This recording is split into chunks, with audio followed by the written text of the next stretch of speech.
Bueno, muy buenas noches.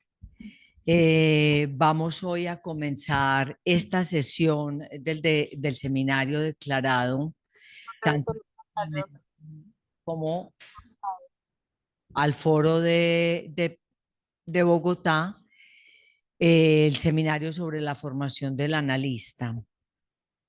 Hoy tenemos como invitado a Ricardo Rojas. Ricardo Rojas es AME de la EPFCL. Es miembro del Foro de Medellín y miembro del Foro de Pereira. Ricardo es miembro fundador de la Asociación Internacional de los Foros del Campo Lacaniano, también de su escuela. Eh, Le agradezco muchísimo que haya aceptado participar hoy en este seminario. Generalmente ellos no tienen posibilidad porque el seminario coincide con el seminario, las actividades del Foro de Pereira. Así que dado que hoy no tenían, nos coincidió muy bien la fecha. Entonces, muchas gracias y yo espero pues que el trabajo que Ricardo nos va a presentar nos permita continuar con el seminario, con los debates que hemos venido realizando desde hace más de un año. El título que Ricardo propuso para su exposición de hoy se llama El acto y la barra que no cesa de escribirse. Él nos envió dos sugerencias de lectura que esperamos que ustedes recibieron pues en la invitación al encuentro de esta noche.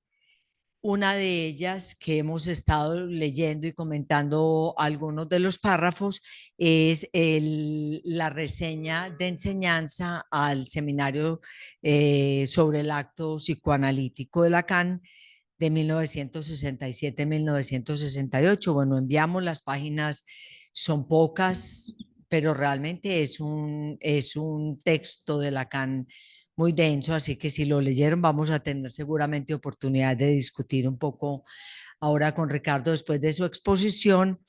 Y tenemos también, nos sugirió una conferencia muy importante de Colette Soler del 1 de marzo de este año, que fue en Barcelona, sobre el acto psicoanalítico precisamente. Colette Soler ha venido trabajando esta reseña de enseñanza.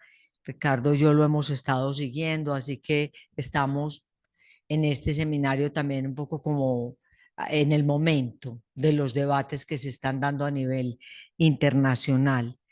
Bueno, yo creo que entonces le dejo la palabra a Ricardo y después de tu exposición entonces pasamos a un debate. Bueno, Ricardo, muchas gracias. Bueno, gracias Clara por la invitación y a todos los presentes por estar aquí acompañándome en estas elaboraciones. Entonces yo titulé el texto El acto y la barra que no cesa de escribirse. Uno puede abordar el asunto del acto a través de diversas aristas. De un lado tenemos el seminario 15, el acto analítico, donde Lacan despliega diversos elementos, pero donde él mismo nos dice que debido a los acontecimientos de mayo, él no pudo plantear todo lo que tenía para decirnos. Por otro lado, tenemos la reseña del seminario, escrita y publicada 2 años después, texto de 8 páginas en el que Lacan incluye los avances realizados en los 2 años transcurridos. Es decir, los avances de su seminario 16, de un otro al otro, y del seminario 17, el reverso del psicoanálisis. Y siendo un texto de Lacan publicado en su libro de los otros escritos, tiene el estilo de los escritos de Lacan, que no es igual al de su seminario y que en mi opinión requieren un abordaje especial. Los textos de Lacan requieren una disciplina de comentario de texto, del cual él mismo nos habló y en el cual la lectura a la letra juega un papel primordial. Colette Soler en el último año emprendió esa disciplina incluso no siendo posible que haya llegado al final de este comentario, en la medida en que esa lectura a la letra toma tiempo. Esperamos su publicación del comentario de texto de esta reseña de enseñanza a finales del año en francés y su posterior traducción por ediciones hispanohablantes. Así que la conferencia referida así como también es importante mirar la referencia que les di a la intervención realizada en Madrid este año, que es solamente la presentación de algunos elementos desprendidos de ese abordaje más amplio que fue su comentario de texto. La idea era que ustedes apreciaran las múltiples aristas con las que se puede abordar este tema. El aspecto de este asunto, del acto que yo quise tomar, sigue la línea de mi trabajo de pensar el psicoanálisis orientado por mis lecturas y la asistencia a conferencias y seminarios en la línea de mis intereses singulares, con los cuales se nutre mi posicionamiento en experiencias de cartel, incluidas mis participaciones en los carteles del PASE, en tanto miembro del CIG actual 2022-2024, y la suerte de poder participar en la recepción en cartel de 12 testimonios del PASE en este periodo. En mi anterior experiencia del CIG, solo había podido participar en 6. Surgiría la pregunta de si haber pasado por esa experiencia me permitiría responder por esa pregunta central de Lacan en el desarrollo de su seminario sobre el acto y en general de toda su enseñanza acerca de las condiciones que permiten el acto analítico y de qué es lo que lo hace operatorio. Es que la acumulación de la experiencia es lo central en la formación analítica. Es que haber estado preguntándome del acto como pasaje del analizante al analista, cuestión central de los carteles del PASE, me hace más sensible para manejar este tema. Se supone que un título debe contener los elementos desarrollados en el texto. Espero que al final se cumplan las expectativas. El título comienza planteando el acto, pero con la I limita la extensión de lo que va a ser trabajado y es su relación con la barra que no cesa de escribirse. Es decir, con la introducción del no cesa de escribirse, está presente lo necesario, es decir, las condiciones necesarias para que un acto sea un acto. Y ahí, como condición necesaria, encontramos la barra. Creo que esa barra en medio del título resulta enigmática. Hay una cuestión que se pierde en la traducción de barre en francés y en psicoanálisis tiene dos usos principales. La barra como lo que separa algo, el significante del significado, pero también barré como tachadura del sujeto tachado, ese tachado, o del otro tachado, por ejemplo. Es decir, en francés existen estas resonancias que se pierden un poco en la traducción. Por lo tanto, en mi título la barra se refiere a una función explicitada por el mismo Lacan. Esas 3 barras más las 2 barras de la imposibilidad en la parte del discurso son fundamentales y necesarias y inscriben a todo instante la estructura del acto. Lo que es necesario es expresado por la expresión francesa il faut, que se puede traducir como hay que, o es necesario, o es preciso. Y lo que es repetido por Lacan en varias partes de su enseñanza y de diversas formas es que hay que primero tener la idea. Lo que traigo aquí es que hay que tener la idea de las 5 barras para poder entrar en el discurso analítico como elemento necesario para que el acto analítico pueda instalarse, para que podamos situarnos en la experiencia analítica. Entonces, la idea que tenemos nos sitúa en la experiencia analítica de una manera o de otra. Entonces, transformamos el título en hay que tener la idea de la barra como condición del acto analítico. Surge la pregunta, ¿en qué consiste eso de tener la idea? ¿Y cómo es posible tenerla? Acerquémonos a Leturdi. Yo prefiero no traducirlo porque traduciéndolo a la atolondra dicho se le pierden otras dimensiones de lo que Leturdi dice en francés, como veremos más adelante. Entonces, por eso prefiero dejarlo en francés. Acerquémonos a Leturdi cuando él habla de eso para tratar de comprender en qué consiste. Esta frase surge en esa pequeña parte del texto donde ha comenzado a hablar de topología, más precisamente del cross-cap, y surge a partir de 2 preguntas. La primera, la topología, se pregunta Lacan, no es ese no espacio pegado a donde nos lleva el discurso matemático y que requiere la revisión de la estética de Kant.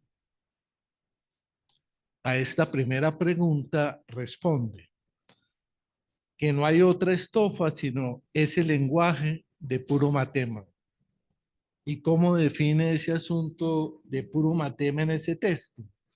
Nos dice, por ello entiendo lo único que puede enseñarse, y ello sin recurso a ninguna experiencia. Pues la idea no es a posteriori, ella no aparece después de haber tenido las experiencias que nos confirmarían que es así, que hay que tener la idea para poder entrar en la experiencia misma del discurso. Al contrario, es necesario tener la idea del discurso antes de entrar en él. Pero para que esto se efectúe, es necesario que aquel que sostenga la posición de analista, si uno no tiene la idea, no habría intervención sobre la idea. Es decir, que es importante tener la idea antes de la experiencia. Y enseguida introduce Lacan en este texto del Leturdi la segunda pregunta. ¿Qué me autoriza en mi caso a referirme a este puro matema? Cuando dice que es un lenguaje de puro matema, a lo que se refiere es a la topología. Y nos dice al mismo tiempo que cuando él habla de topología, es la revisión de la estética trascendental de Kant. Esta última consiste en señalar que nosotros estamos necesariamente sumergidos en una intuición a priori y sumergidos en 2 formas de ver que él trata de especificar, primero como lo que es el espacio y luego de cómo es el tiempo. A primera vista, estamos en una situación en que tenemos los objetos delante de nosotros y hay un yo que percibe estos objetos. Hay una relación objeto-yo. Esto es lo que está dado y esto es algo que está condicionado por lo que nos preguntaríamos. En ese momento, ¿cuáles son las condiciones de un objeto que se encuentran en lo que uno diría es un sujeto? ¿Y cuáles son las condiciones del yo que uno encontraría del lado del otro mayúsculo? Con esto estamos entonces en el esquema L de Lacan y al mismo tiempo estamos en la exposición metafísica del espacio según Kant, porque es el espacio para Kant, su razonamiento es que él dice que el espacio es, sea del lado de un objeto, es decir, objetivo, o sea, de un lado discursivo, lo que sobre el esquema L de Lacan es A o A'. Pero Kant dice que el espacio no es algo objetivo, porque el objeto está condicionado por el espacio, por lo que entendemos que el espacio está más del lado de la condición del objeto que del objeto mismo. Y de la misma manera el yo y su discurso que es dado es condicionado por algo más. Podemos decir por el otro mayúscula. Y esas condiciones, a la vez del objeto y del yo, no se encuentran en una experiencia cualquiera. Uno no encuentra el sujeto, ni uno se encuentra con el otro en una experiencia cualquiera. Lacan entonces nos dice que esa experiencia de puro matema de la topología es la sola cosa que puede enseñarse, y ello sin recurso a ninguna experiencia.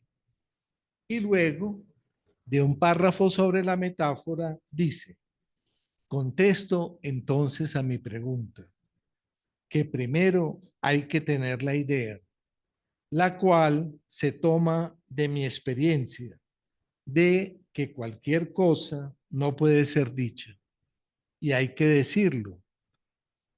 En francés es il faut le dire, que puede traducirse como hay que decirlo, pero también hay el decir, hay ese juego de palabras. Sigue Lacan, vale decir que hace falta el decir primero.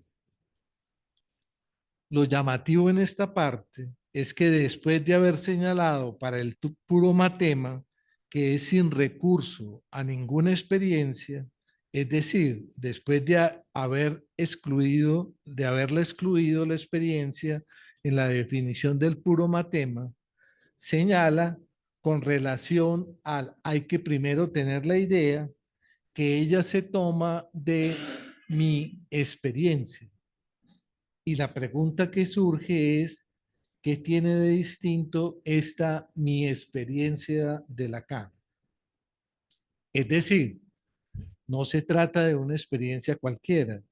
Principalmente no se trata de haber pasado un número de años sobre el diván haciendo un análisis, sino que es la experiencia de un imposible, que él explicita enseguida. Experiencia de que cualquier cosa no puede ser dicha, es decir, algo por fuera del dicho. Y él agrega, il faut le dire, el cual puede entenderse de dos maneras. Una, que hay que decir que no cualquier cosa puede ser dicha, pero también que hay algo del orden del decir que es irreductible al dicho, lo que hace referencia a la frase inicial Princes de Leturdit.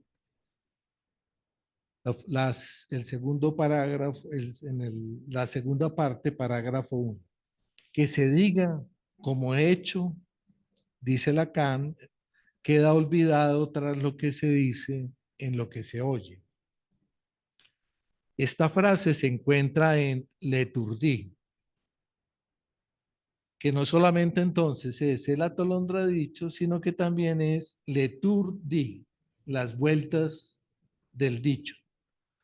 Uno llama dicho al S1 y al S2 en Leturdit. Primera vuelta el S1 y el S2, segunda vuelta del dicho. Y el decir se encuentra en el movimiento.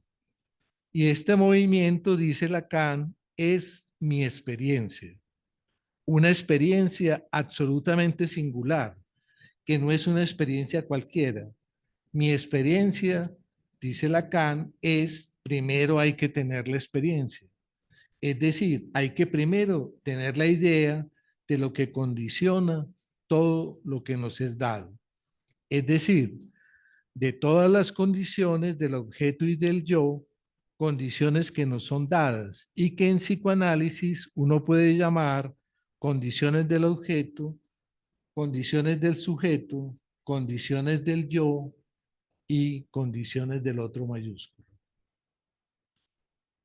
La pregunta kantiana en la crítica de la razón pura es cómo son posibles los juicios sintéticos a priori, que en términos de Lacan sería cómo es que es posible tener la idea primero, que además agrega Lacan, como señalé antes, es lo único que puede enseñarse y ello sin recurso a ninguna experiencia. Por ejemplo, a una experiencia perceptible donde uno observaría lo que el analizante y el analista dicen como algo que se da en el mundo para ver y entender. Kant parte de la fórmula de la atracción universal de Leibniz y se pregunta cómo esta fórmula genial, porque vale para todos los niveles y por las consecuencias fundamentales que tiene en diversos ámbitos. Y la pregunta de Kant es, ¿cómo es que fue posible tener una fórmula así? Este juicio sintético a priori, es decir, algo que no vino por la multitud de las experiencias, pues Leibniz no hizo todas las experiencias. ¿Cómo es que le pudo venir primero esta idea antes de hacer el cálculo? La respuesta, la más general de Kant, la encuentra cambiando un poco la pregunta por cómo es que un objeto es posible, cómo es que uno puede tener un objeto, la cual puede ponerse en resonancia con, mirando en Lacan, cómo es posible que uno tenga dichos. Y Kant responde que para tener un objeto es necesario que haya algunas sensaciones que nos vengan bajo la forma de lo que se intuye, es decir, en el espacio y en el tiempo. Pero esto no es suficiente. Es preciso aún que estas sensaciones, dice Kant, sean retomadas en la espontaneidad de otra manera de pensar. Y eso nos da una idea de lo que es pensar. Y Kant dice que nuestra manera de pensar se expresa con juicios. Y es de esa manera que uno puede llegar a entender nuestra manera de pensar a partir de juicios y categorías del entendimiento. Para entender más claro el asunto de sin recurso a ninguna experiencia de la idea como juicio sintético a priori, miremos otros ejemplos. 5 más 8 igual 13. No hay necesidad de a cada vez ir al ábaco o a las manzanas y las peras para hacer la experiencia y llegar al cálculo. Así como con el teorema de Pitágoras. No hay necesidad de medir a cada vez los triángulos para encontrar el teorema. Ese es el caso de los juicios matemáticos, que son juicios sintéticos a priori, que no necesitan acudir a la experiencia. El principio de todos los juicios sintéticos es un juicio sintético a priori, y es que la condición de cualquier objeto son las condiciones de la experiencia del objeto. Es necesario el objeto, mientras no haya objeto no se puede hacer la experiencia, y a partir de allí se hace la experiencia a partir del objeto. Lo que es interesante es que la verdad va a depender de ese juicio sintético a priori o lo que nosotros consideramos como verdad. Hay en el juicio sintético a priori no algo que es dependiente de la verdad, sino algo que compromete la verdad de un cierto modo. Es un considerar como verdad, con Lacan diríamos hacer semblante, lo que se presenta como objetivo o como subjetivo. A partir de allí, el juicio sintético a priori, que define las condiciones del objeto, son las condiciones de la experiencia del objeto.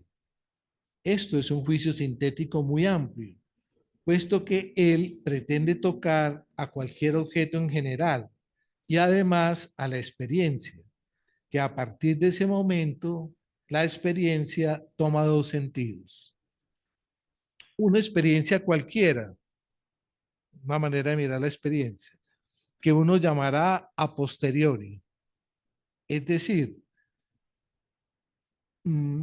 nosotros vemos, observamos, registramos y después hacemos un juicio. Pero también la experiencia del objeto implica otra cosa, que es lo que Lacan llama mi experiencia. Algo absolutamente a priori que concierne al objeto en general y que permitirá decir que toda la crítica de la razón pura de Kant es en efecto una ontología. Es decir, que se trata de decir qué es lo que es el ser en general como lo que existe, pero además se trata de un idealismo filosófico, tal como Lacan lo llama en la tercera y del cual toma gran distancia. Y como Kant podemos decir que de esta manera, como pensamos, como abordamos la experiencia del objeto, con la primera concepción de cómo se entiende la experiencia. Y efectivamente eso es así como se piensa en un psicoanálisis freudiano. Nosotros tenemos lo dado en el espacio y en el tiempo y nosotros los acomodamos en categorías.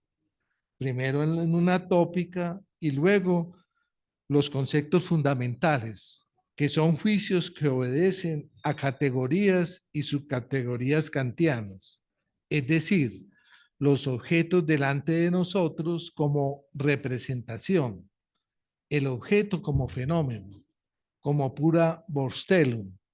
Para Freud, la pulsión es representada por representaciones, es decir, imágenes, fantasmas, etcétera.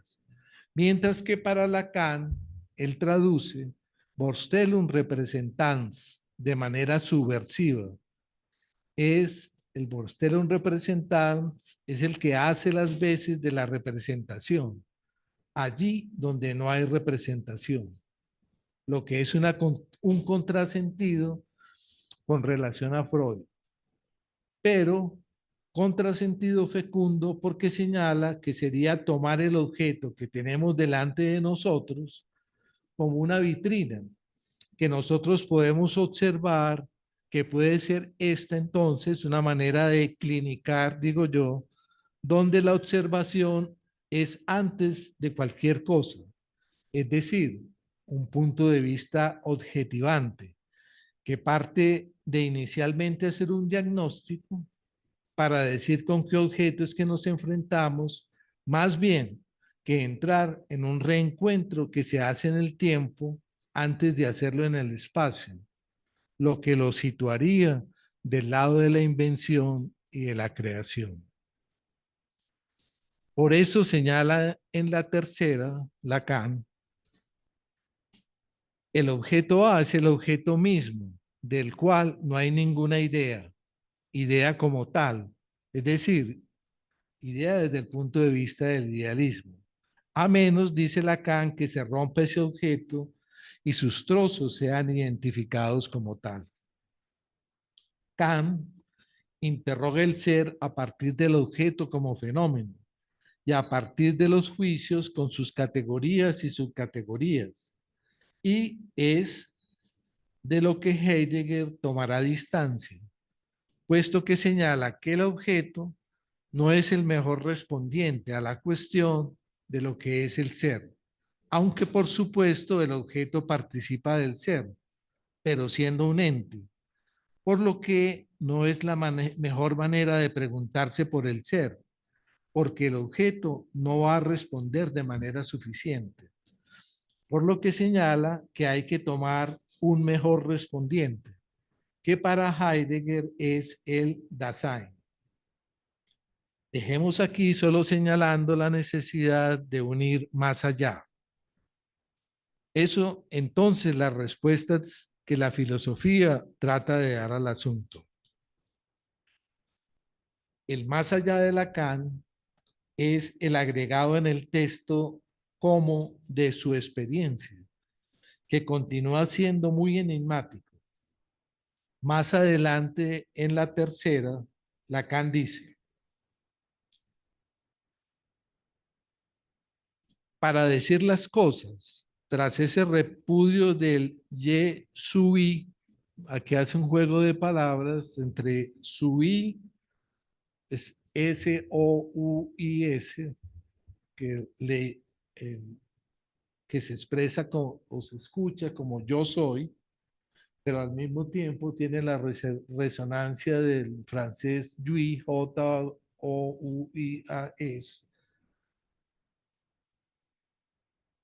Entonces es una resonancia entre el soy y el goce. Dice, para decir las cosas, tras este repudio del ye sui, me divertiré diciéndoles que este nudo hay que serlo. Entonces, si además agrego lo que ustedes saben después de lo que he articulado durante este año sobre los 4 discursos bajo el título El revés del psicoanálisis, no es menos cierto que del ser es necesario que ustedes solo hagan semblante. Eso sí que es astuto. Y es tanto más astuto en la medida en que no basta con tener una idea de ello para hacer semblante. No crean que tuve yo la idea. He escrito objeto A. Es totalmente diferente. Eso lo emparenta con la lógica, es decir, que lo torna operante en lo real a título de objeto del que justamente no hay idea, lo cual es necesario decirlo. Era hasta el momento un agujero en toda teoría, sea cual fuera el objeto de que no hay ninguna idea. Es lo que sigue Lacan, es lo que justifica mis reservas, las que hice hace un momento con referencia al presocratismo de Platón. No que él no haya tenido el sentimiento de ello. Él se sumerge en el semblante sin saberlo. Estaría obsesionado por él sin saberlo. Solo quiere decir una cosa. Él lo siente, pero no sabe por qué es así. Y de allí surge ese insoportable que él propaga. No hay un solo discurso donde el semblante no conduzca el juego. Hasta aquí Lacan entonces en la tercera. Esta citación requeriría amplios desarrollos y además se saldría de los objetivos que me he propuesto para esta charla. Comencemos por este asunto del repudio al Yesui, pero escrito como O-U-I-S en el juego de palabras con el goce, porque el sui, soui, deletreado, en francés, el decir al soy se le introduce la resonancia del goce, yui. En esta citación amplia, el asunto del semblante juega también un papel importante. Para un desarrollo más amplio de este punto, lo remito a las 3 primeras lecciones del texto de Colette Soler en su actividad de comentario de texto paralela a su curso en el Colegio Clínico de París de 2005-2016 y que fue traducido al español por la colección Los monográficos de pliegues de los foros F8 del campo lacaniano, que es este texto que está acá. Entonces, las 3 primeras lecciones tiene todo un set de desarrollos acerca de ese ye, sui, oi. Sí. Igualmente, a la cuarta lección de este mismo texto, donde desarrolla la cuestión del semblante en esta citación que acabo de hacer. Para los objetivos de esta exposición, solo extraeré algunos elementos de estos capítulos. Señala Colette Soler que en el sweep, soui, es la evocación del ser. Luego indica que, y Lacan introduce otro binario, otra coyuntura. El pensamiento, dice ella, no preside el ser. Si preside algo, es más bien una negación del soy. El pensamiento está conectado con el goce, con algo del goce. Si hay referencias filosóficas en este inicio del texto, dice Colette, que no son inmediatamente legibles, es para indicar en el fondo algo que está en oposición a la filosofía.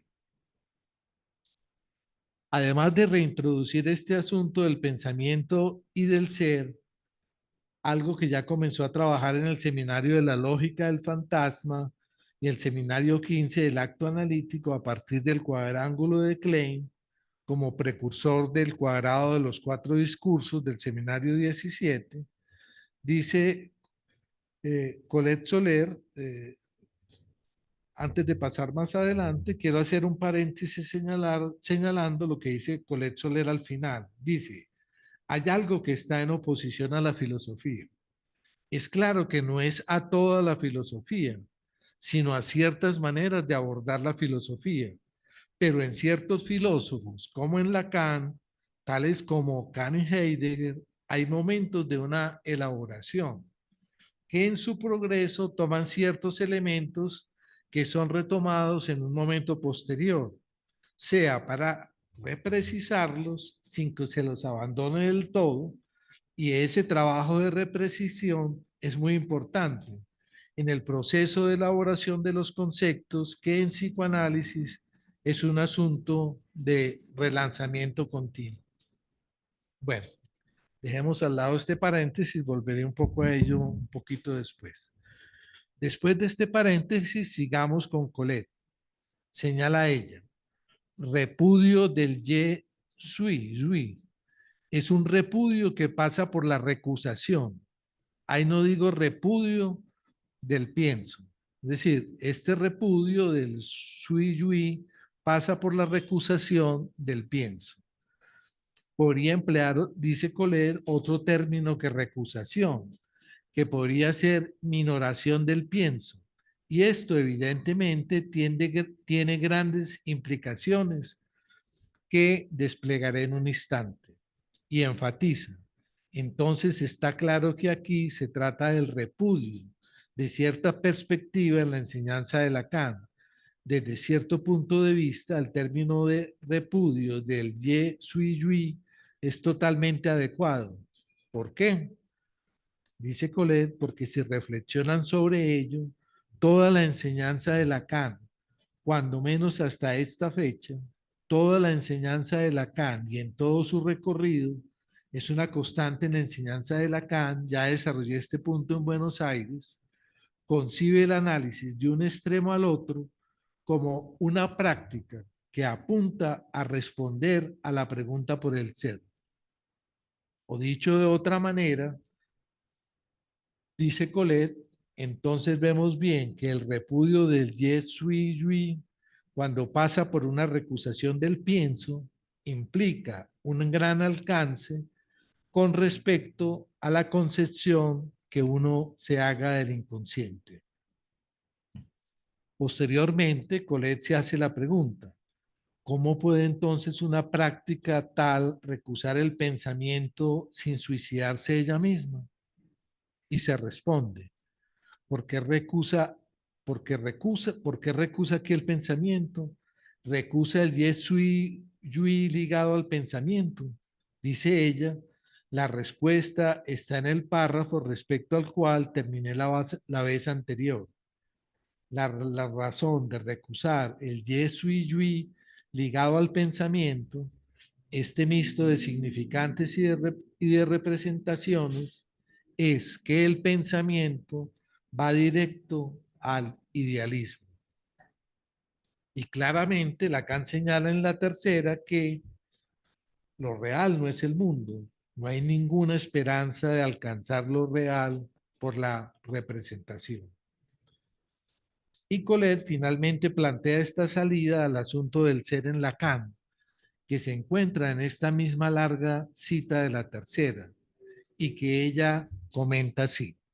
Dice Colette, la tesis central, una de las tesis centrales del texto, es que una vez repudiado el yes sui ligado al pienso, Lacan no se queda conforme con el problema del ser. Trata de retomarlo en términos de nudo Borromeo, es decir, teniendo en cuenta lo que sale de la mentalidad, teniendo en cuenta lo real. Es tan verdad que en el párrafo 2 de la página 5 del texto de la tercera nos dice, leo la frase completa, tras el repudio del Ye Sui Yui me divertiré, diciéndoles que el nudo hay que ser. En cualquier caso, sigue Colette, solo la expresión nos indica que el problema del ser no ha terminado.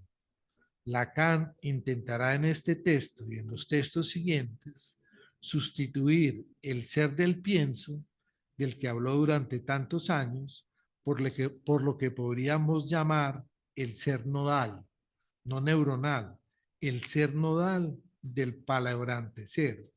Y ahí se abre paso algo distinto, concluye Colette Soler. Muchas veces también nos quedamos en el Heidegger de los primeros tiempos, con el ser y el tiempo y textos contemporáneos. Y no vamos al Heidegger de su texto Los aportes de la filosofía acerca del acontecimiento, texto del 36-38, y mucho menos a sus últimas producciones, como son los cuadernos negros y otros textos contemporáneos.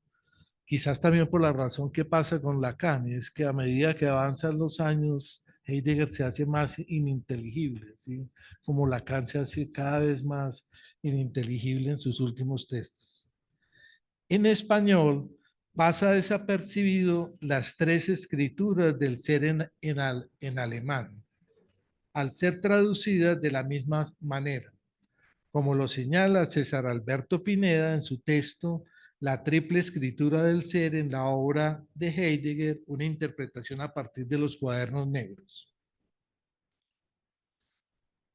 El sein de un ser, ahí sein se escribe S-E-I-N, de un ser en relación con la ontología y la fenomenología. Está por un lado. Por otro lado está el sein, pero no ya con I latina, sino con Y, S-E-Y-E, sein, al que Heidegger recurre a una escritura antigua de Hölderlin. Miren lo parecido con el síntoma en Lacan, que Lacan recurre también a una escritura antigua del síntoma para hacer sus desarrollos. Recurre entonces a una escritura antigua de Hölderlin,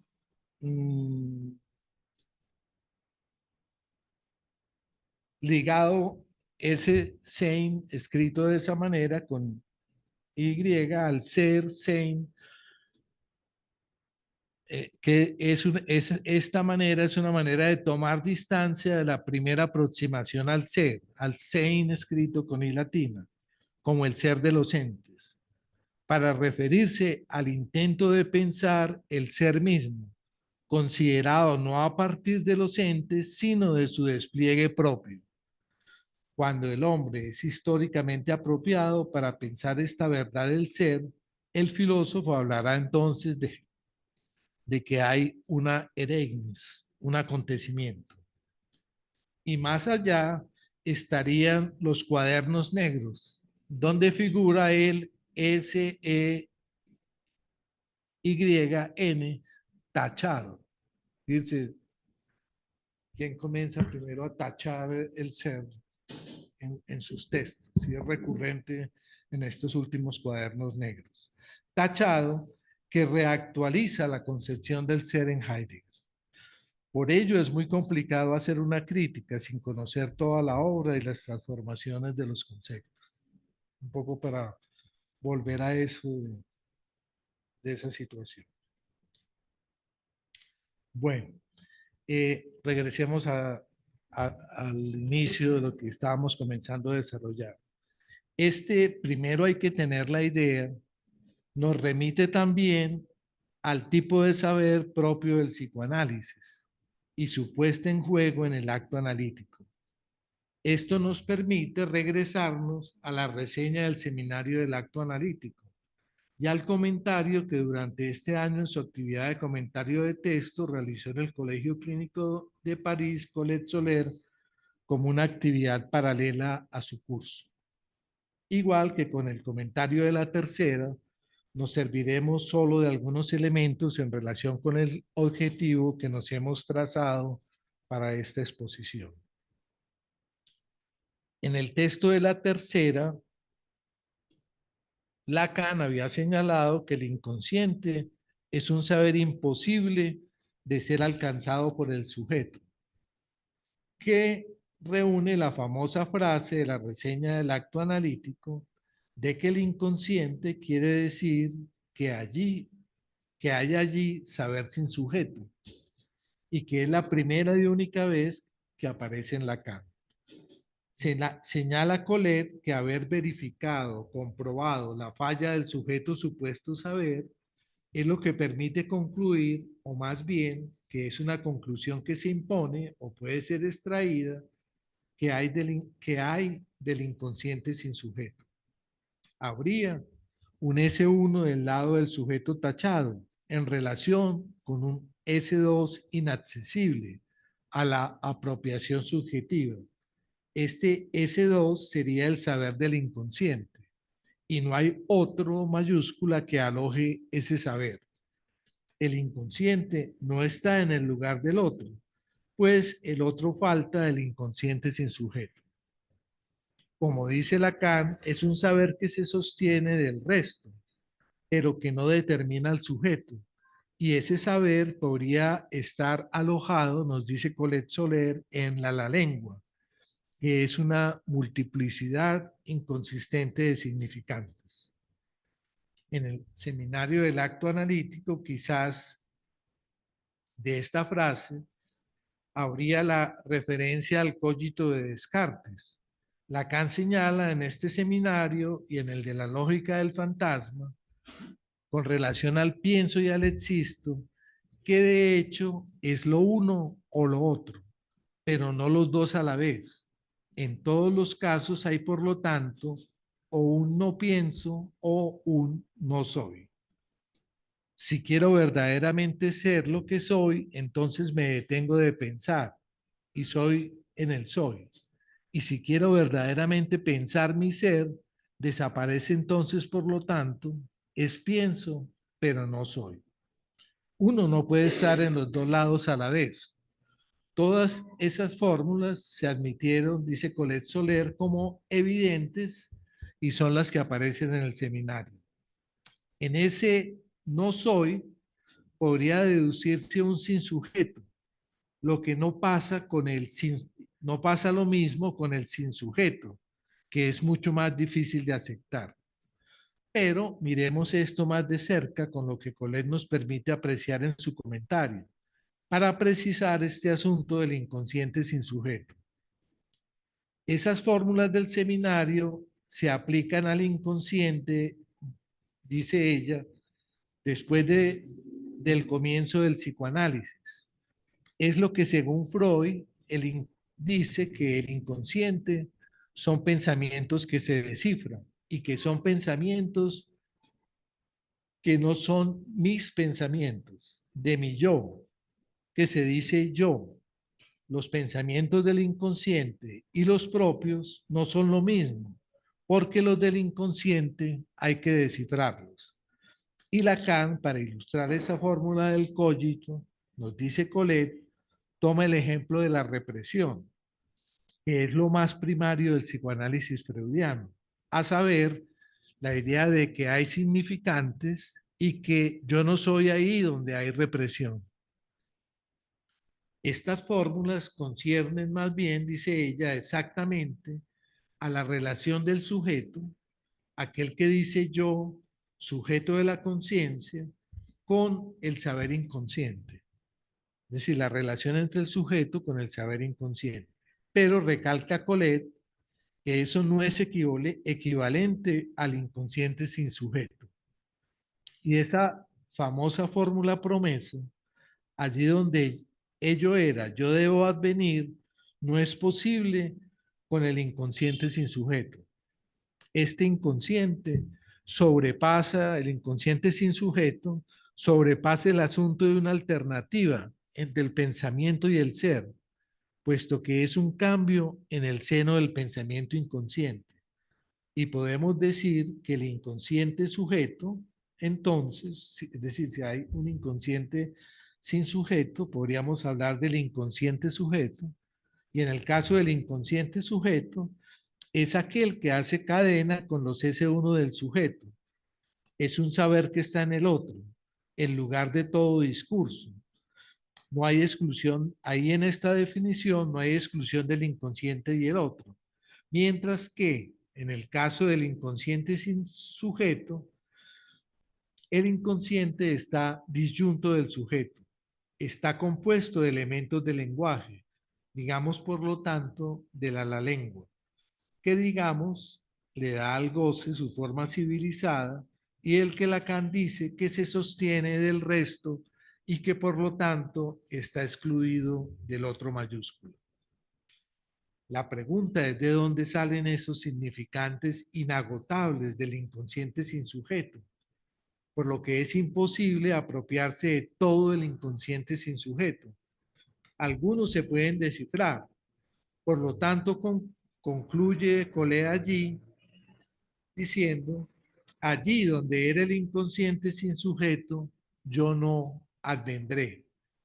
Dice, a menos que se advenga como sujeto, pero dice Collet, eso sería otro capítulo. Surge otra pregunta, que es, ¿cuál es el estatuto del saber antes de que se haya producido? Pregunta sobre el saber no solo para el psicoanálisis, sino también para el saber de la ciencia, donde hay un saber que previamente es legible antes de ser leído, algo que estaba ya ahí produciendo efectos. Y si era potencialmente legible, quiere decir que está ahí organizado, estructurado por los significantes. Pero Lacan se pregunta, ¿para quién es legible? Y solo lo es para aquel palabreante que soporta los efectos del significante inconsciente. Lacan se pregunta en una parte del texto de la reseña del acto analítico acerca de lo que sostiene la cura analítica. Exactamente se pregunta de cómo eso opera, lo que él llama acto analítico. ¿Qué es lo que opera del lado del analista? Y nos dice Collet, sería un gran error pensar que es algo del orden de un saber hacer analítico, puesto que no es algo que Lacan le pregunta al analista, dígame lo que opera de su lado, sino, como dice Lacan, él lo deduce. Lacan dice, se deduce que es por no pensar que él opera. Entonces, como ella observa, no es una elección del sujeto analista que en un momento dado decide no pensar. Otra manera de decirlo sería, no es que él tenga la idea de que no hay que pensar.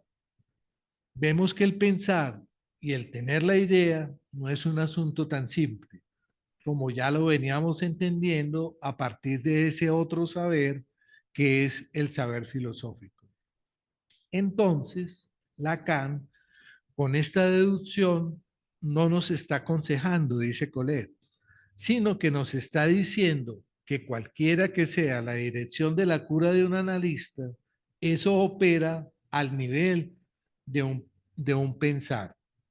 Collet trae, por ejemplo, el ejemplo de la interpretación de la transferencia, practicada por los porfreudianos, mas no por Lacan, y nos dice que eso no es lo que opera. Lo que opera es no pensar, y es a causa de la división del sujeto que eso opera. Lacan nos dice también, Collet se preguntaba eso con relación al silencio. ¿Cómo es que el psicoanálisis opera a pesar de que los analistas en su práctica se volvieron tan silenciosos?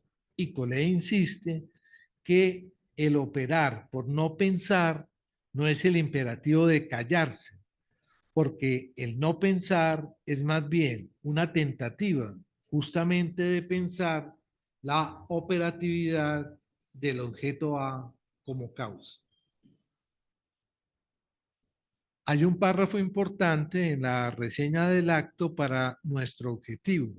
Cuando Lacan dice luego de deducir lo que opera en la cura, dice Lacan, un yo no pienso que es el derecho de hecho, suspende el psicoanálisis de la ansiedad de saber dónde darle su lugar para pensar, no obstante el psicoanálisis, sin estar condenado a fallar.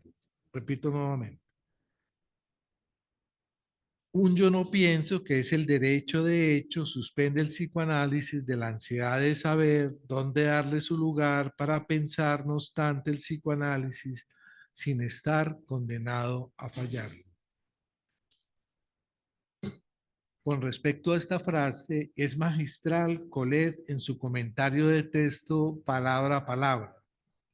Aprendamos algo de cómo ella procede. Dice Colette que en la práctica un analista que piense siempre no operaría, que eso es lo contrario entonces de la primera tesis expuesto por Lacan. En esta frase nos dice, la que está analizando, pensar el psicoanálisis no es en cada cura, pensar el psicoanálisis, sino que es pensar el psicoanálisis mismo, pensar el discurso psicoanalítico sin fallarlo. Colette se pregunta por el él del derecho.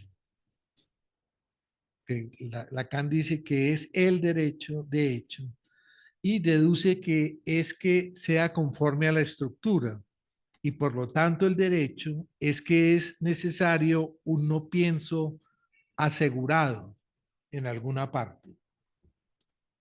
Por mi parte, yo creo que asegurado reúne aquí el estar asegurado de su experiencia, entendida como señalamos atrás. Luego en la frase que viene comentando Colette, dice que hay una obligación para el psicoanalista de pensar el psicoanálisis sin fallarlo. Pensar el psicoanálisis sin fallarlo, ¿qué quiere decir? Si no es ser analizante del psicoanálisis, se pregunta ella. Un psicoanalista que continúa descifrando, señalando que cuando Lacan dice que es analizante del psicoanálisis, es eso. Él está tratando de pensar el psicoanálisis como Freud y como otros tantos lo han hecho.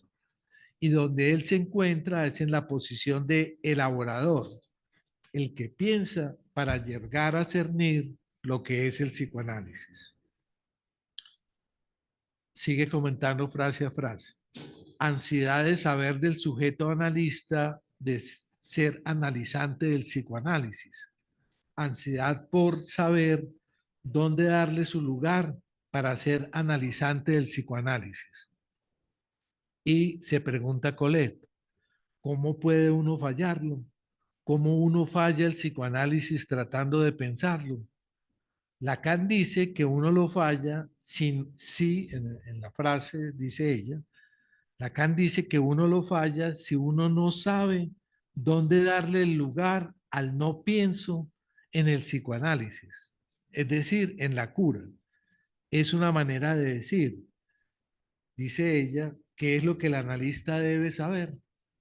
Lacan habló de esto todo un año en Santana y lo que dice Colette tiene que saber no es ninguna cosa más que el saber de la estructura.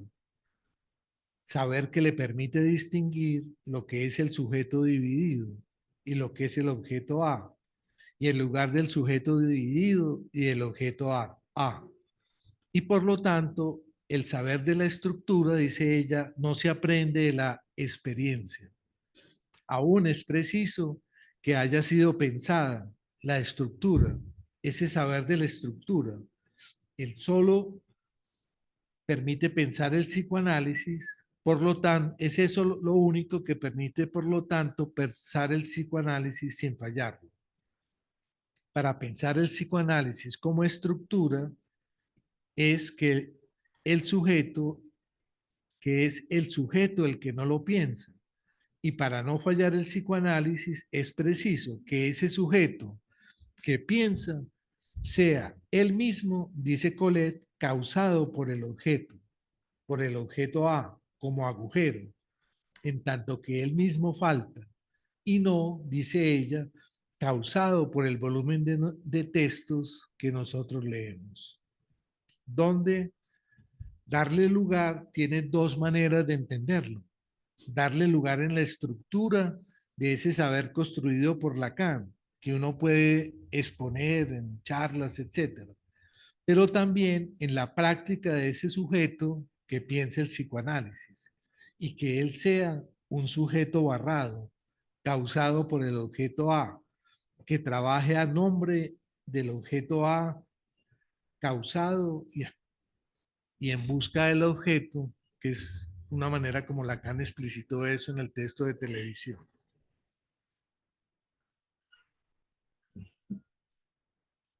Aquí volvemos al comienzo. Primero hay que tener la idea del saber de la estructura, que incluye muchas cosas.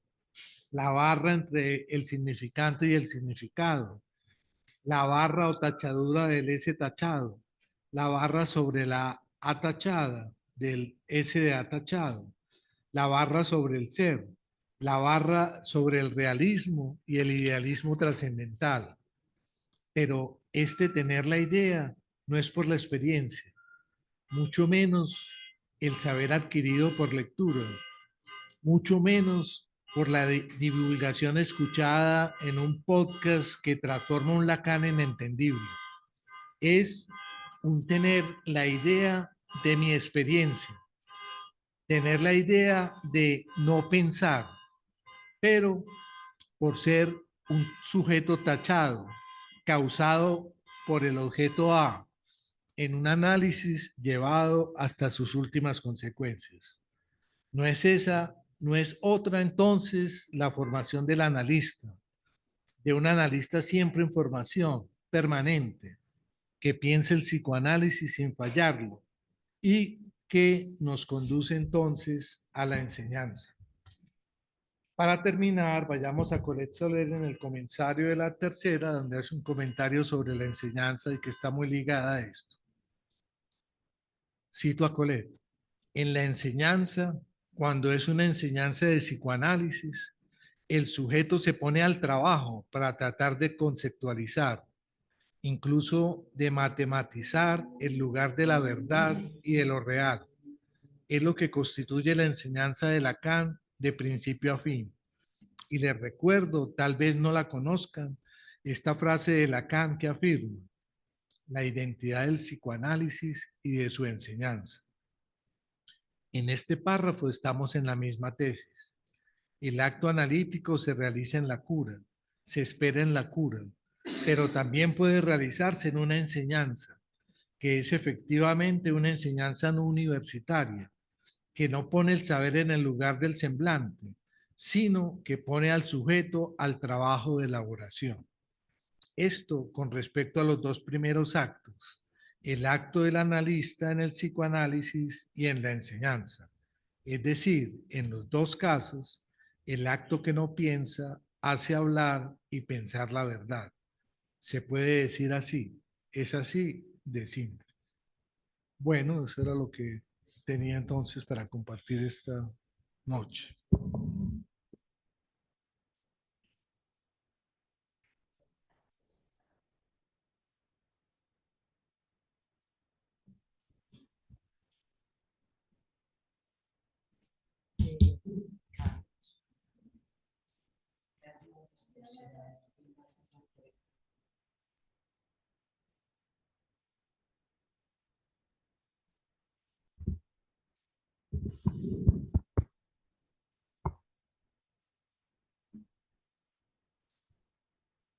¿Hay alguien? Por acá. Sí, ok, Mariluz. Gracias, Ricardo, por tu presentación. Entonces, o sea, podríamos afirmar que Sí. sí.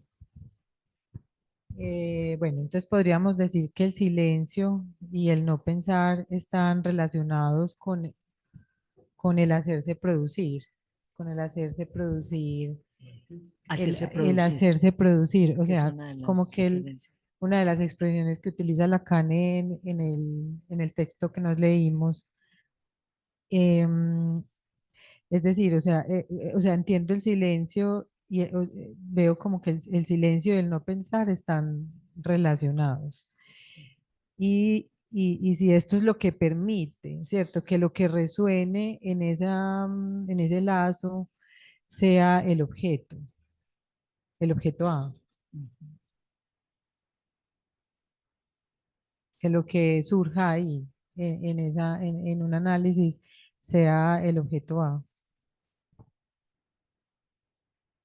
¿Quieres responder cada pregunta mientras van apareciendo otras?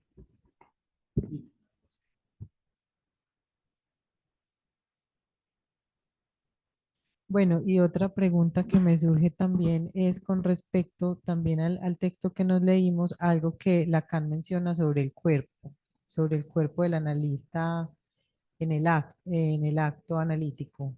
Hay un párrafo pequeño que habla sobre el cuerpo, entonces me quedé pensando como qué lugar tiene el cuerpo en ese acto psicoanalítico.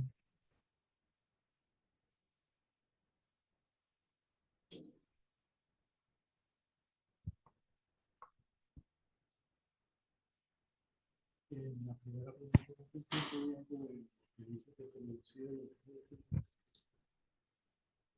Hacerse producir, que en el texto que nos leímos habla Lacan sobre el analista como hacerse producir como objeto, como el objeto A del paciente. Entonces, como que, pues ahorita cuando hablabas como el no pienso, o sea, que el acto analítico estaba en el no pienso, ¿cierto? Entonces pensaba, bueno, ¿será que es que este no pienso es necesario? Y también el silencio para posibilitar que el analista pueda hacer semblante de objeto A, ¿cierto? Para posibilitar que lo que resuene en ese espacio sea el objeto A y no otra cosa que de pronto el analista pueda imprimir o, o algo del propio analista que haga obstáculo para que este objeto A se produzca, surja pues en ese espacio.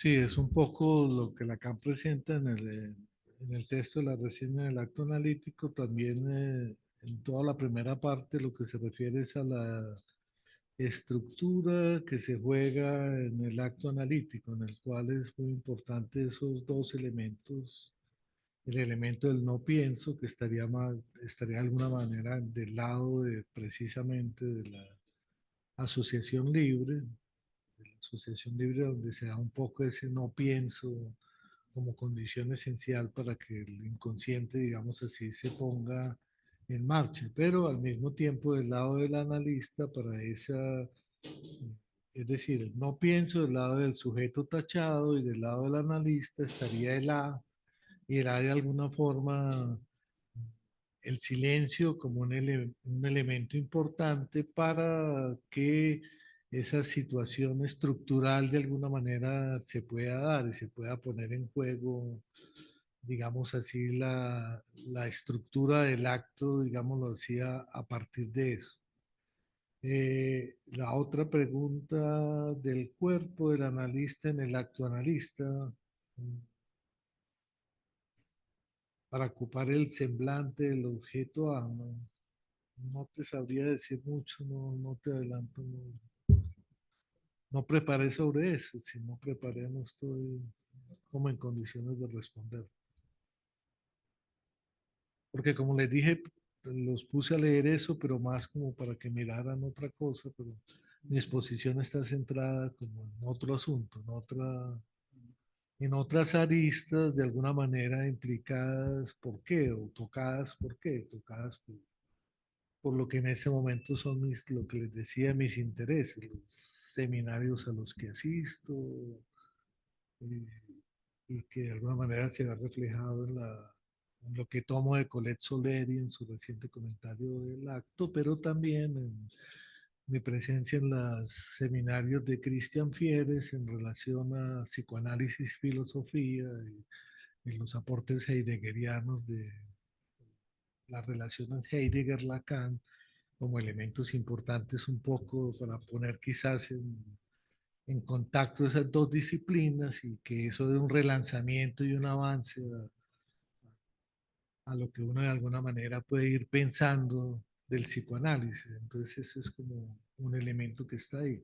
Lógicamente los asuntos de filosofía, pues digamos así que yo soy muy nuevo ahí en ese seminario. Es un seminario que lleva, sus asistentes están ahí hace más de 10 años, y apenas ingresé hace año y medio, pero gracias digamos así, Christian Fierro es una persona muy entregada y todo el material de los 10 años de seminario me los entregó y lógicamente no he tenido el tiempo de leer todo eso, pero sí permite al ponerse un poco al medio paso de esta gente que ya va muy más adelante en buscar esas relaciones entre filosofía y psicoanálisis y los aportes de alguna manera que tiene Heidegger. Es decir, pasaron todo un tiempo revisando el ser y el tiempo, haciendo ese recorrido que les digo acá. Yo llegué más o menos en la parte final cuando estaban analizando también casi que letra a letra en un comentario de texto, los textos del acontecimiento. Y promete para el otro año precisamente comenzar el trabajo de la historia del ser, pero de ese ser escrito con el Y hacia abajo, que incluye no solo lo del acontecimiento, sino la parte última de la enseñanza de Heidegger y principalmente un texto que se llama La historia de ese ser Sein de para abajo. Los franceses obran esa dificultad porque ellos utilizan dos palabras, el etre para referirse a ese primer ser de Heidegger, pero lestre, L-estre, para referirse a ese sein con la I griega del último Heidegger y de esa lestre tachado. Facilita un poco más entender eso de esos tres niveles del ser en la obra de Heidegger y que llama la atención de alguna manera. Yo creo que seguramente Lacan sí conocía y sí leyó esos últimos avances en los textos de Heidegger. Realmente pasa lo mismo que con Lacan. El Lacan primero, freudiano, es completamente distinto al Lacan de sus últimos años.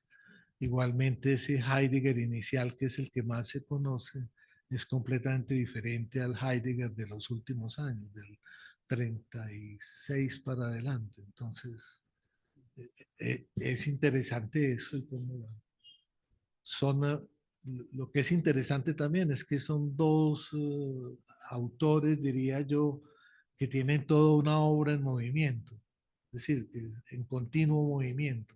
Es decir, son obras que no se quedan quietas, fijas, sino que están en continuo movimiento, que es un poco lo que nos enseñó Lacan. Y yo pienso que ese continuo movimiento precisamente lo da el ir a otras referencias, que es un poco lo que hace Lacan, ir a otras referencias, o lo que hizo Lacan con una relectura de Freud, y es lo que hace Heidegger con una relectura de Kant.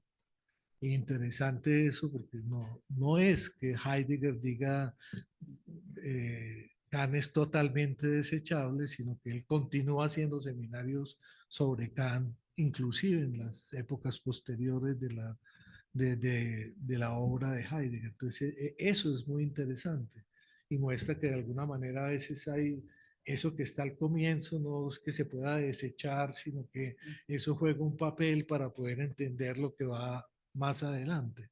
Y quizás sin eso que está atrás no se puede entender lo de adelante.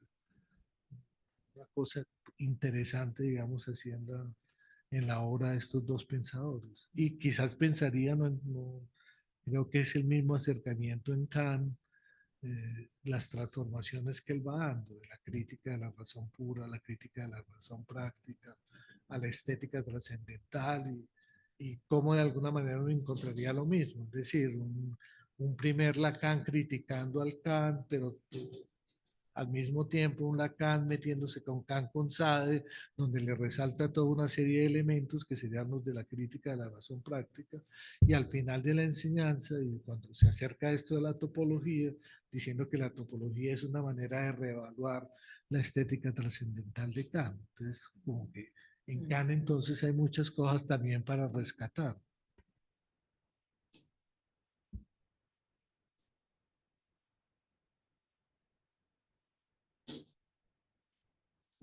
Bueno, mientras hay otras preguntas, Ricardo, pues muchas gracias porque realmente creo que dejas abiertas muchas perspectivas de reflexión y muy interesante esta exposición que nos haces ahora sobre esa trayectoria de estos autores. Yo voy a preguntarte, como intentando ordenar parte de lo que nos traes.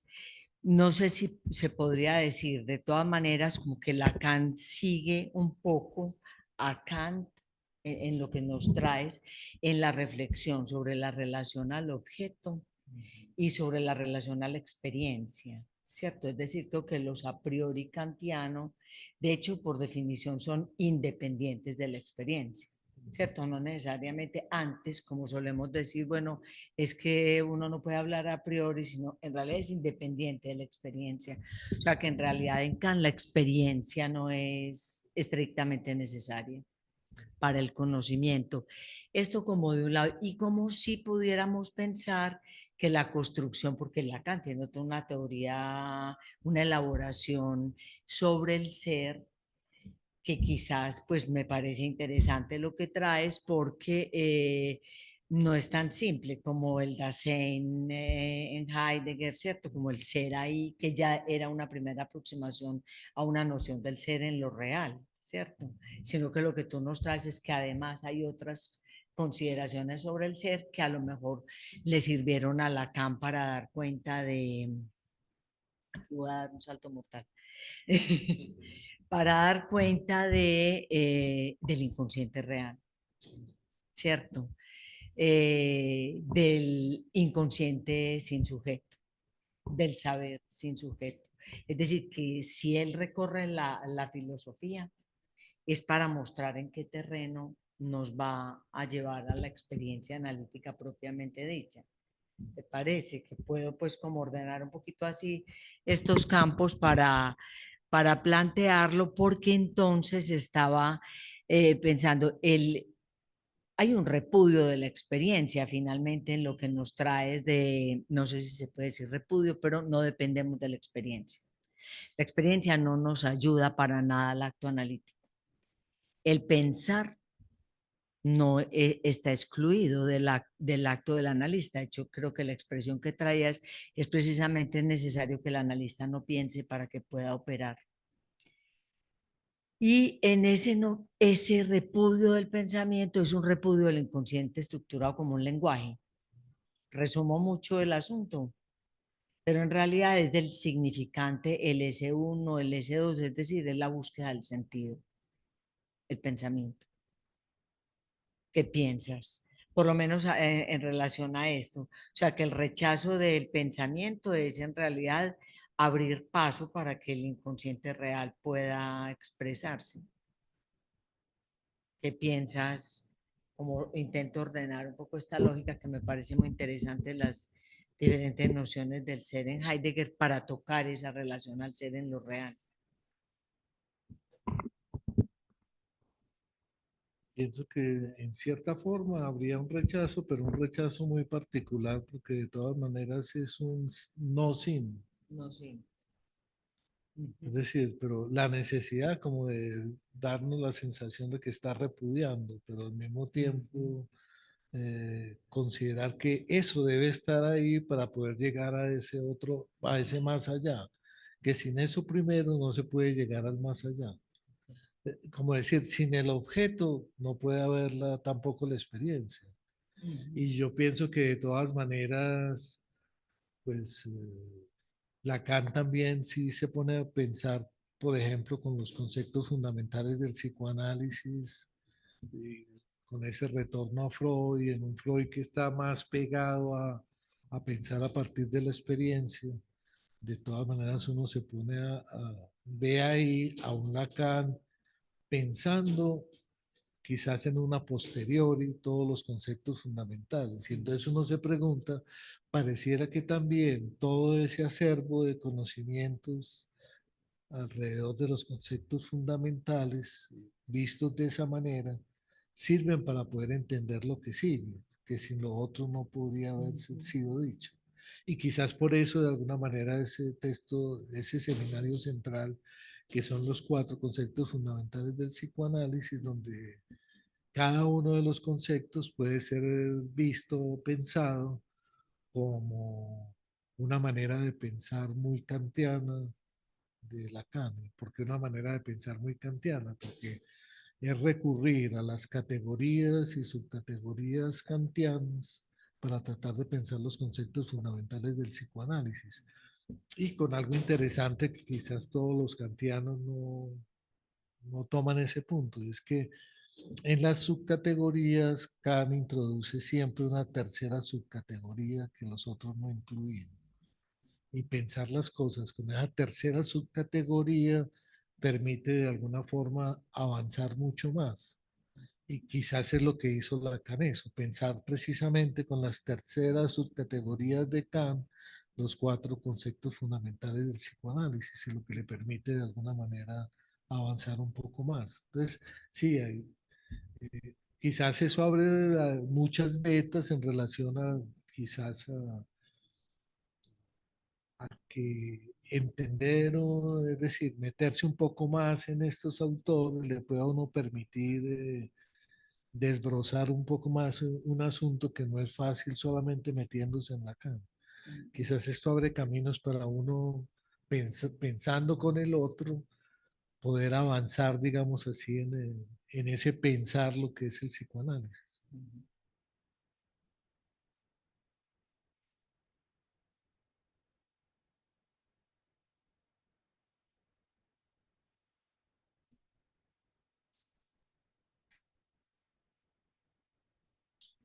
Bueno, en el Zoom tenemos alguna pregunta. No veo por ahora ninguna mano levantada. No, no hay manos levantadas.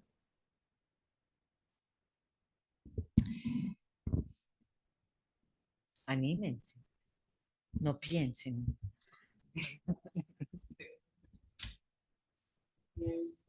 Espérate, Carlos pidió la palabra y luego tú. Bueno, yo no Gracias. tengo una pregunta como tal, pero no pensando, pues voy a decir como lo que me evoca la presentación, porque me parece una presentación muy rigurosa, pues extremadamente rigurosa, eh, donde yo también he tenido la sensación de que uno leyendo solo a Lacan, eh, pues puede o perderse o caer en unas interpretaciones pues, que no son, ¿cierto?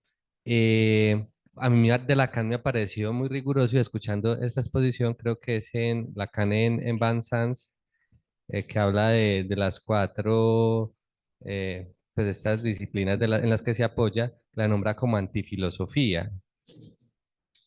Solo pensaba pues en eso mientras escuchaba, porque el término antifilosofía de entrada no es simplemente remitirse a la filosofía o ir a los filósofos, sino tengo entendido que es ir un poco más allá de ese asunto, ¿cierto?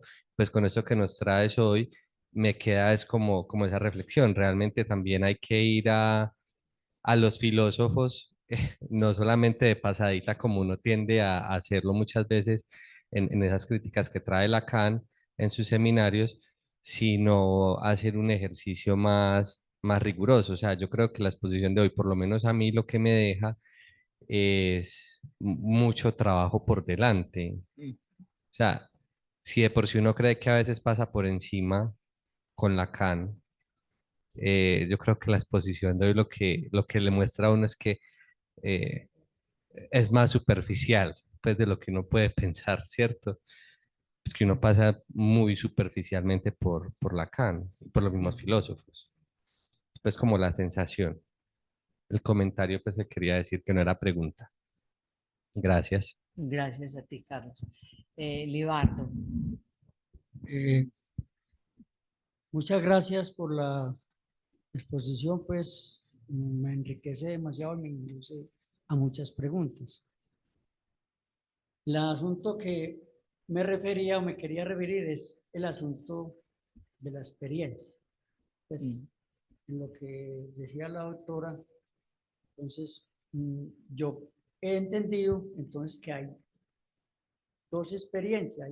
Esa experiencia singular, que es a la que se refiere, digamos, como fundamento en esta exposición. Ya habrá otra experiencia por la práctica, por el tiempo de las personas, pero esa no es la que se tiene en cuenta en esta exposición. Es esa experiencia singular de cada analizante o de cada proceso de analizante a analista, o simplemente la vivencia en el psicoanálisis de cada persona. Es esa experiencia singular. Es lo que quería pues indagar o mencionar.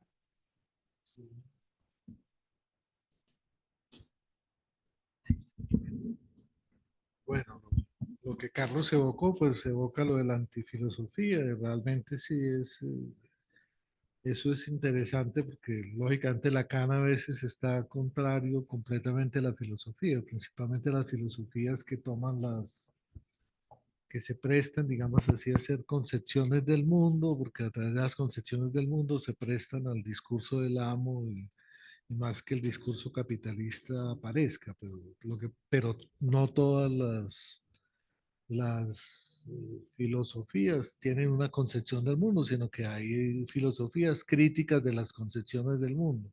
Y principalmente Kant y Heidegger son los que critican la filosofía como concepción del mundo. Ese es un elemento interesante. En cuanto a la cuestión de la experiencia y lo singular de mi experiencia, eh, uno podría pensar que Lacan en algún momento se puso a pensar, bueno, ¿y de dónde es que le viene la idea al psicoanalista para orar en el acto, específicamente si nos referimos a la cuestión del acto? ¿De dónde le vino, de dónde le viene esa idea? Entonces uno podría pensar, bueno, tal vez sea a través de la experiencia. Entonces uno diría, ¿sería que Lacan construyó por eso el dispositivo del pase, para examinar la experiencia analítica? Pero entonces a mí ahí me figura un contrasentido, me figura todo un contrasentido, quizás algo que explicitó muy bien Colette Soler en este año, y es que en ese paso del analizante al analista hay una destitución subjetiva, un sujeto que no está ahí en ese acto que se produce, no hay otro que pueda subjetivar esa situación, y que desafortunadamente tal vez en los carteles del pase lo que estamos haciendo es eso, preguntándole al sujeto, diga usted qué tiene para decir de ese acto. Manuel no tiene absolutamente nada para informar. Y yo no sé si igual pasa en los carteles del pase. Yo me he estado preguntando últimamente si no pasa lo mismo en los carteles del pase y principalmente en el Colegio Internacional de la Garantía, cuando en los carteles del pase se les pide ustedes qué fue lo que los llevó a nombrar a alguien. Y esa ha sido una práctica que se ha constituido en los últimos años. Entonces, que tal vez ahí lo que uno hace más bien es una desmentida del acto, que es que traer cualquier cosa de subjetivación, más bien sería traer a priori y no quizás lo que es la experiencia y quizás lo que es algo que señala ahí en relación Lacan en esa larga cita que es en relación a Sócrates, que Sócrates estaba como impregnado por la idea, pero al mismo tiempo no sabía cómo explicarlo. Y un poco eso es un poco lo que puede pasar tal vez en los carteles del pase, que no se, ni el analizante, ni quizá los miembros del cartel tienen palabras para decir lo que ahí ocurrió, lo que ahí sucedió. Además, uno ahí recuerda en la última versión del dispositivo del pase, la frase de la carne, de eso del espacio de un lapsus, en qué momento si uno empieza a articular significantes y hacer toda una argumentación, ya en ese momento dejó de estar en el inconsciente real, ya está hablando de otra cosa y no del inconsciente. Entonces, ¿cómo atrapar ese inconsciente real? Yo pienso que Lacan con todas esas preguntas fue que creó el dispositivo, es decir, es tan enigmático todo eso, de dónde se produce ese, eh, la idea, de dónde viene la idea, es tan enigmático que yo pienso que por eso Lacan construyó el dispositivo. Y quizás no para encontrar una respuesta, sino tal vez para mantener viva la pregunta.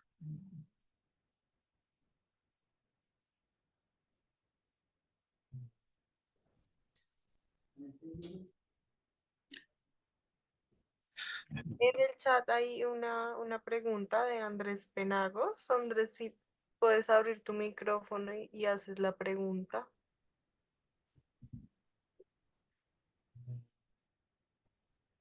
Buenas noches, ahí se me escucha bien. Sí, ahí te escuchamos. Muchísimas gracias. Bueno, voy a leerla porque es como sobre un asunto puntual, ¿cierto? Y es pues, decirle a Ricardo si podría comentar algo más sobre la afirmación que hace sobre la topología como una revisión de la estética trascendental de Kant. Digamos a eso anexarle la pregunta de si entonces la topología como la concibe Lacan es necesariamente una concepción estética del asunto o de algo, pues, que es un poco lo que me queda a partir también de esa afirmación. Muchas gracias. Andrés, no tengo muchos elementos para contestarte, quizás solamente uno que es muy importante y es quizás una frase que uno escucha en los franceses y es, estética no es lo que el vano pueblo entiende. Y entonces ahí lo que surge la problemática, ¿qué era estética para Kant y qué era estética para Lacan? Y tal vez ahí nos perdemos porque de pronto lo que el vano pueblo entiende acerca de estética, de esa palabra, nos conduce por unas vías que quizás no son. Entonces, primero hay que primero tener la idea de lo que es la estética para Kant y de lo que es la estética para Lacan, antes de poderse uno aventurar. Y no tengo los elementos en este momento para eso, Andrés. Sí, los he visto, pueda que los busque y en otro momento pueda decir algo porque lo prepare, pero no porque tenga en este momento eso claro. ¿Puedo decir algo al respecto? Sí. Porque estoy pensando en que Colette Soler remite a ese punto y dice, lo refiere como las profundidades del gusto, que esa dimensión de la estética tiene que ver con las profundidades del gusto y ella lo equipara al goce. Entonces, con esto no sé si de pronto nos puede desplazar también hacia la idea de que Lobo Romeo precisamente tiene que ver es con el tratamiento del goce. No sé qué piensas, pero me evoca que una referencia que tiene Colette Soler, no recuerdo exactamente dónde, pero para hablar de la estética trascendental de Kant, dice que lo que toca es las profundidades del gusto, es decir, lo más singular del goce. Se me ocurre también como eso para ir aportando en la reflexión. Seguramente ahí estaría lo que ella refiere en relación a lo Borromeo, de que está el Yui, yo sé, pero yo gozo también ahí mezclados en una sola palabra y cómo la salida que le da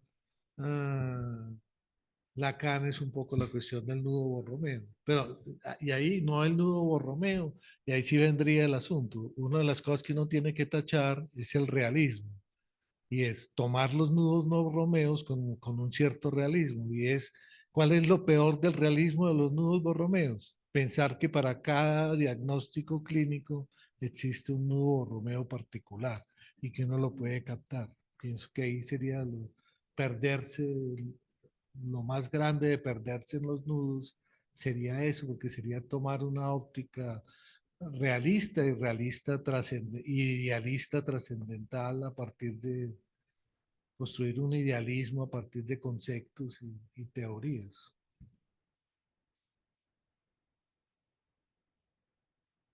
Bueno, muy bien. Ricardo, ¿vuelves? Las En vacaciones otras vacaciones del Foro Pereira. Bueno, muchísimas gracias por todas las puertas que quedan abiertas con tu reflexión de hoy. De verdad, quedas invitado. Esperemos que haya otro momento en que nos puedas acompañar. Es un seminario en el que también yo he venido como tratando de construir reflexiones justamente con la formación del analista. Estábamos tocando el punto del silencio y del acto analítico, entonces, muchas gracias. Bueno, muchas gracias también a las personas que nos acompañaron en el Zoom. Muchas gracias a ustedes por estar presentes. Quiero decirles algo. En agosto, hipotéticamente, sería el primer y tercer jueves, pero el primer jueves tenemos la invitación de Sonia Alberti, que viene, una colega nuestra de Río de Janeiro, que viene. Entonces ella estará 1, 2 y 3 en Medellín. Entonces en agosto vamos a trabajar el 8 y el 22 de agosto. Bueno, muchísimas gracias. Una buena noche para todos. Muchas gracias.